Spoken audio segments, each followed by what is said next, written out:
Hey there, my friend. I hope you are having a great day. Today, I want to come on here and talk to you about making room. The Bible talks about when we decrease, God increases. So, the more we make room for God each day, having quiet time with God and spending time with God, not only praying, but listening to what God has to say, then we are able to grow. The room becomes bigger and He becomes fuller. And the more we decrease, He increases in our lives. And you see, everything begins to flourish.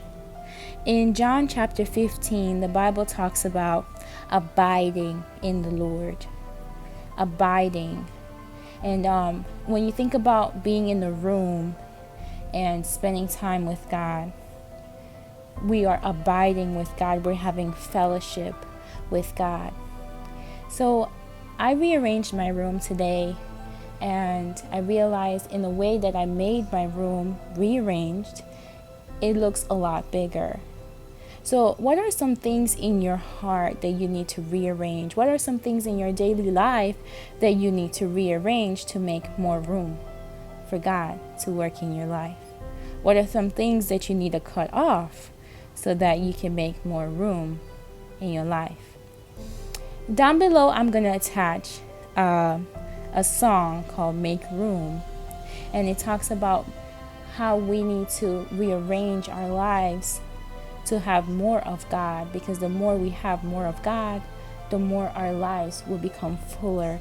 And those voids in our heart will become lesser. So I want to encourage you today to take some time to journal and write down some things that you need to rearrange to make time for God. The more you make time for God, the more you see the things in your life start to grow and be unstuck. So I want to encourage you with that today.